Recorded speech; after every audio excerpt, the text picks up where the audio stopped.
Bismillahirrahmanirrahim. Assalamualaikum warahmatullahi wabarakatuh. A very good morning, my dear kids. I hope you are fine at home. I am doing well. Dear kids, today we have to start our grammar portion. We have to complete our prose portion. So our today's topic is past perfect tense. आज जो हमारा topic रहेगा वो रहेगा past perfect tense. ठीक है? I hope all of you take out your book, page number 96. जो हमारा टॉपिक है वो रहेगा past perfect tense. जो आप लोगों के लिए है ये मैंने आपके लिए बोर्ड पे लिख लिया है। पास्ट परफेक्ट टेंस क्या होता है और पास्ट परफेक्ट टेंस किसे कहते हैं। This is sometimes called past of the past. इसे किसी टाइम पास्ट ऑफ पास्ट भी कहते हैं। पास्ट ऑफ पास्ट इसलिए कहते हैं जैसे कि मैं कहती हूँ आज मैं एक पार्टी में गई थी तो मैं उससे पहले मिली थी। ठीक है, अब क्या हुआ था, पहले मिलना वो क्या था, पास्ट। और मैं बात किसकी कर रही हूँ, जो गुजर चुका है पास्ट में, पास्ट से मिली थी। ठीक है, इसलिए हम लोग इसे पास्ट ऑफ पास्ट भी कहते हैं। The past perfect tense describe an already completed activity in the past. आप लोग past perfect tense उससे भी कहते हैं जो डिस्क्राइब करे जो कि पहले एक्टिविटी कंप्लीट हो चुकी होती है पास्ट के अंदर, उसे आप लोग पास्ट परफेक्ट टेंस कहते हैं। जैसे वो खाना खा चुका है, वो सो चुका है, उसने ये काम कर दिया है, मतलब चुका है, हो चुका है। वो जो आप लोगों को डिस्क्राइब करे जो एक्शन को जो कंप्लीट हो चुका है पास्ट में, लेकिन उसका रिलेशन हमेशा प्रेजेंट के साथ भी होता है। आपके पास्ट में जो भी एक्शन हुआ होता है उसका रिलेशन आपके फ्यूचर के साथ होता ही होता है। जैसे एग्जांपल है, she had met him before the party. वो उससे पार्टी से पहले मिली थी। अब ये देख लीजिए, जैसे पास्ट, ये भी हमारा पास्ट है, ये हमारा प्रेजेंट है। उसने कहा वो मुझे पार्टी से पहले मिली थी, पहले मिलना पास्ट। अब जो बात सुना रहा है वो भी पास्ट है, ये पास्ट पर पास्ट आया है, इसलिए ये चीज को ये एक्सप्लेन कर रहा है। This something called past of the past, जो कि गुजरे हुए का गुजरा हुआ होता है, that is known as past perfect tense. ठीक है, आप लोगों का पास्ट जो होता है उसे आप लोग पास्ट परफेक्ट टेंस कहते हैं।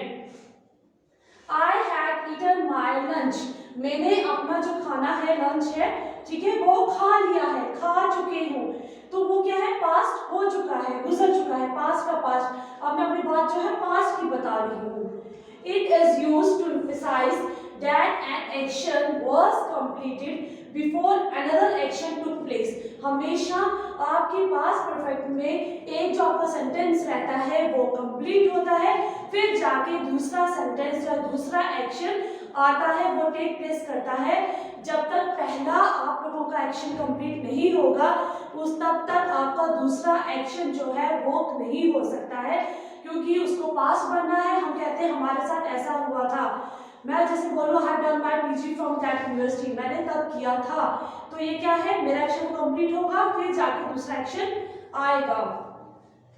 This tense allow us to show or talk about two or more things that happened in the past. हमारा ये वाला जो टेंस रहता है ये हमें बताता है, ये हम इससे बात करते हैं कि हमारा जो है दो से ज्यादा चीजें जो है पास्ट में गुजर चुकी हैं, हो चुकी हैं, and want to show which of those thing happened first in the past. हमें इससे ये पता चलता है कि कौन सी चीजें पहले हो चुकी हैं, और हमें ये भी पता चलता है कि ये चीजें जो है पहले गुजर चुकी हैं, ये हो चुकी हैं, हमने इसको पहले से कर चुके हैं, लेकिन ये चीजें जो है हमारे प्रेजेंट के साथ, हमारे फ्यूचर के साथ हमेशा रिलेट रहेगी। हमारा पास्ट परफेक्ट टेंस क्या रहा कि वो चीजें जो आपको पास्ट के बारे में बताती हैं, पास्ट ऑफ द पास्ट, जो गुजर के भी गुजर चुका होता है। The past perfect tense describe an already complete activity the past, जो कि आपकी एक्टिविटीज, आपके काम जो कि पहले हो चुके हैं, उन चीजों को अभी हमें बताता है पास्ट परफेक्ट टेंस, पास्ट का पास्ट। इसमें आप लोग देखते हैं जो एक्शन पहले हो चुका है फिर ही दूसरा एक्शन होगा, तब तक दूसरा एक्शन नहीं हो सकता है। ये टेंस हमें बताता है कि हम लोग बात कर रहे हैं दो या दो से ज्यादा चीजों की जो कि पास्ट में गुजरी हुई है। We want to show which are those things happen first in the past, जो चीज पहले हमारे साथ हो गई है और हमारी जो चीजें पास्ट में हो चुकी होती हैं वो आपके फ्यूचर के साथ हमेशा रिलेट होती ही होती हैं। जैसे कि अगर हम लोग अपने पास्ट परफेक्ट टेंस में प्रीपोजिशन का यूज करते हैं, दो प्रीपोजिशन का यूज करेंगे। First of all at and, ठीक है, ये दो प्रीपोजिशन रहेंगी।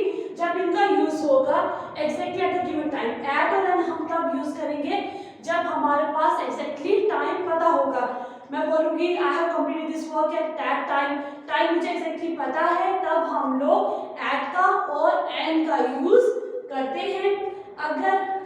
अगर टाइम से पहले हो जाती है कोई चीज, बिफोर द टाइम, टाइम से पहले अगर कुछ होता है तो हम लोग उसे बाय का यूज करते हैं। उस जगह हमारी प्रीपोजिशन जो होती है वो बाय होती है, ठीक है। Look at the following sentences and observe the words written in the color letters carefully. He had left his home by sunset. उसने अपना घर तब छोड़ा जब सूरज डूबने को था, सनसेट था। Had left सेंटेंस हमारा जो है, जो हमारा काम है, वर्क है, वो हो चुका है। He said that he had done his work. उसने कहा मैंने अपना काम कर लिया है। Had done हो चुका है। She had eaten her breakfast by 8 AM. उसने अपना ब्रेकफास्ट जो था वो 8 बजे कर लिया था। हम हर जगह देख रहे हैं कि एक्शन हो चुका है, होने के बाद हमें पता चला है ये काम उस टाइम पे हुआ था। I thought he had spoken the truth. मुझे लगता है वो सच बोल रहा है। I had passed my class second by the time I was 8 years old. आप बोलते हैं मैंने सेकेंड क्लास तक पास की थी जब मैं 8 साल का था। The words written in the color letters are the action words in the past perfect tense. आपके जो ये वर्ड्स आए कलर लेटर में, ये आप लोगों के We use this tense with the action which has completed before a specific time in the past. हम लोग इस एक्शन को तब यूज करते हैं जब हम लोगों को पता होता है हमारा एक्शन जो है स्पेसिफिक टाइम पे, जो टाइम हमें दिया गया है उसमें कंप्लीट हो गया है। We also use this tense with the action which had happened before another action in the past. हमारा जो एक्शन होता है, पहला एक्शन जो होता है वो हमेशा कंप्लीट होता है, उसके बाद आप लोगों का सेकंड एक्शन आता है, अदरवाइज नहीं आता है। और one more important thing is that we have to remember, हमारा past action, past perfect action tense का जब भी होगा वो हमेशा आपके फ्यूचर के साथ, आपके प्रेजेंट के साथ रिलेट होगा ही होगा। Things to remember, चीजें जो आपको हमेशा याद रखनी है। We use this tense with the action which is completed before a specific time in the past as shown in the action. आप लोगों को ये पता होना चाहिए कि जब भी हमारा एक्शन कोई होता है पास्ट में, वो स्पेसिफिक टाइम, जो टाइम हमें दिया गया होता है उसके साथ ही कंप्लीट होता है। He had gone to bed by 10 PM. वो बेड पे सोने के लिए कब जाता है? 10 बजे जाता है। बाय आएगा क्योंकि हम लोगों ने टाइम हमें पता है उससे पहले होगा, बाद में नहीं होगा। He had gone to bed at 10 PM.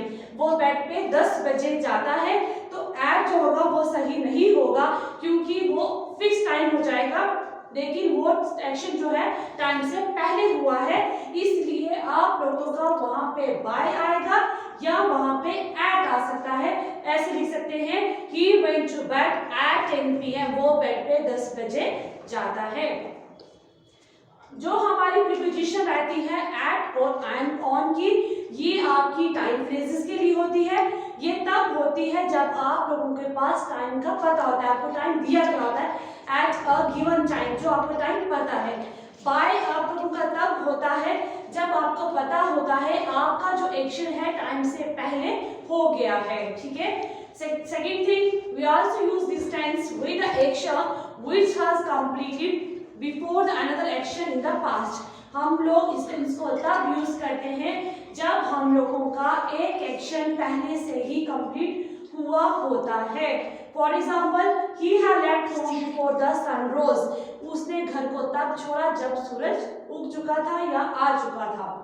After he had left home the sun rose. जब उसने घर से आया तब सन आ चुका था। इस तरह से हम लोगों को देखना है हमारा एक्शन जब कंप्लीट होता है फिर दूसरा एक्शन आता है। We use the helping verbs. हम लोग हेल्पिंग वर्ब्स का यूज करते हैं। Had followed by the past participle, had हमेशा पास्ट पार्टिसिपल से आता है और आपका थर्ड फॉर्म ऑफ वर्ब इस टेंस में आता है। The time phrase is by 10 PM by evening. आप लोग टाइम फ्रेज, जब आपको टाइम का पता है, then you use by, by evening, by Sunday, by January, by 2000, by the time I join college, by the time I was 20 years of age etc. Fine.